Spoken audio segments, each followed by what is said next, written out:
If you don't know, now you know. Welcome back to hashtag J Podcast.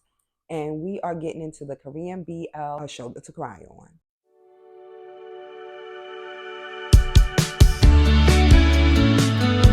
If you already know, it's your girl Jada. And we're going to hop on into it.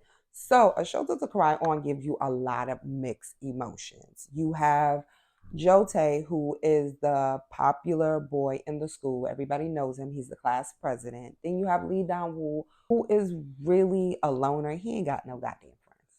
Let me be honest with you. He ain't got no friends. All he's into is archery because he's a part of the archery team, which he is technically the best player in the archery team. That's how focused he is, and that's legitimately how many friends he don't have, which is zero. That's why he's so focused. So you have these two characters. So basically, Joe Tae basically impedes himself into Lee Da-woo's life. In the beginning, he's fucking with him. He's causing him problems. The potential to lose his chances to play in the grand type of championship type of thing with it. And he basically, Jotae's actions basically risk Lee Da-woo getting removed from the team. So as time goes on, Jotae needs of wanting to fuck with Lee Da-woo changes to his need to wanting to be friends with him, having him around all the time, and just becoming a really needy motherfucker and wanting to be his friend. So Lee Da-woo in the beginning is like, oh, hell no. You was messing with me in the beginning. Now you want to be my friend. I don't even know if you set me up. I don't want to be friends with you. I actually want your ass away from me. And that is his reaction in the beginning. But slowly but surely, they do form a friendship. And as time goes on, you realize that Jotae is a demented child. He goes through a level of trauma that really fucks up his mind to where it explains why he does the dumb shit he does in the beginning. And his best friend is not wrapped too tight. And in my opinion, I feel like the best friend was secretly in love with him.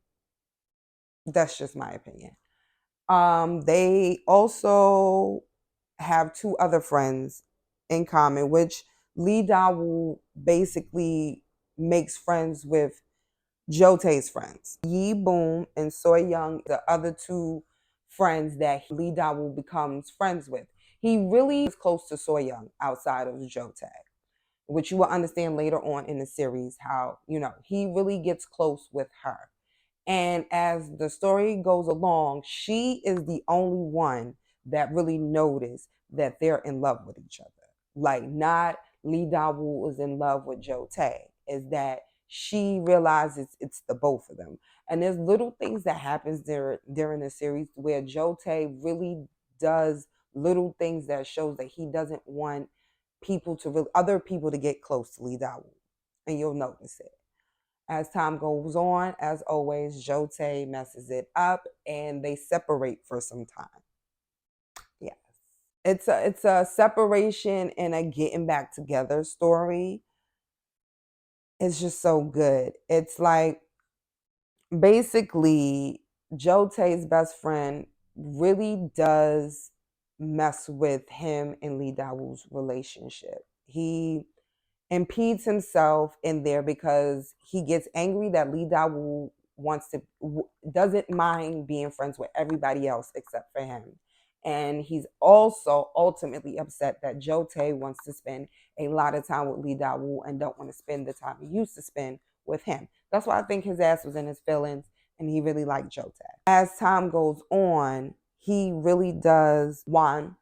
Really, that's the name of Jotae's friend, Juan. We got the name because I just got tired of calling him his best friend. Okay, so Juan basically just does a whole bunch of fuck shit. And he makes it known and he puts Lee Da-woo on blast and puts Jotae in a position where he is forced to admit whether he likes Lee Da-woo or not. And he really chooses to push Lee Da-woo away.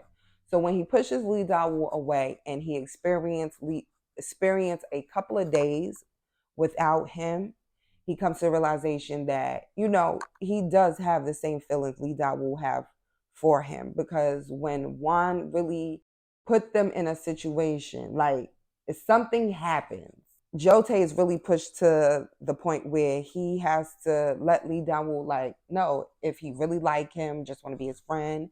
And it was so hard to watch because Lee Dawoo really wanted to be with Jotae, whether they were together or just friends. He just wanted to be there for him because, like I said in the beginning, Lee Dawoo don't have no friends. So Jotae is Lee Dawoo's first friend.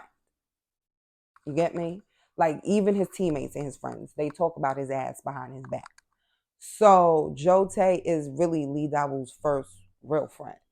So he's like, okay, like, he's looking at us like, oh, I'm sorry that, I started to like you, or, I tried to kiss you, or, type of situation. But Jotae pushes him away. Like, he don't want to be with him, period. Don't want to be his friend, don't want to be nothing. So Lee Dawoo really takes it, like, he breaks down and he doesn't show up to school for a couple of days.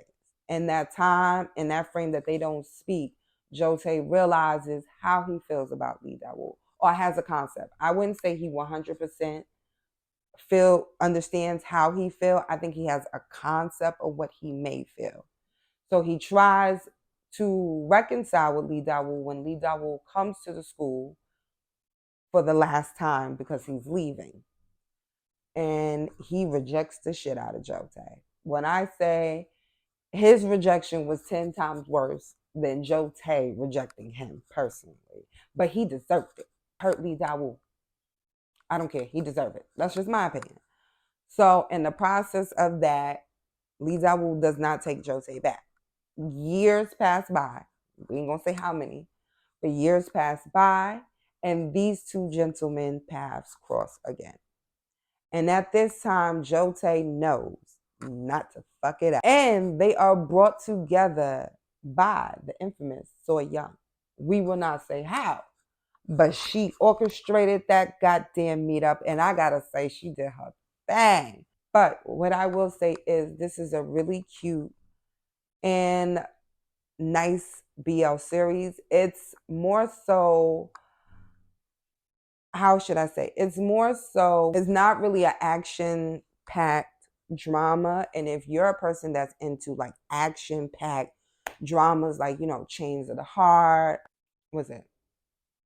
As many times as many people ask me the name of that damn series, I can't even think of it right now. Unforgotten Night, I think it is. This is fucking crazy. That's a fucking bug. Like, I said, dead second guess the name of that series. And you know how many times people ask me the name of that damn series? It's crazy. To the point that I just fucking forgot. That's crazy. So it's not something like, Kim Porsche, Chains of the Heart, and Unforgotten Night. This series to me is more like Cherry Blossoms After Winter, Somatic Era. It's like one of those series that it's really light on a level of action-wise, but the storyline is so good. It's like, I gotta watch it because it's really good. So I do suggest you guys to check out A Shoulder to Cry On. Trust me, you will not be dissatisfied. And if it's not your cup of tea, it's just not your cup of tea, and it's on to the next one. Like always, if you like the video, don't forget to like, comment, and until next time, guys. Later.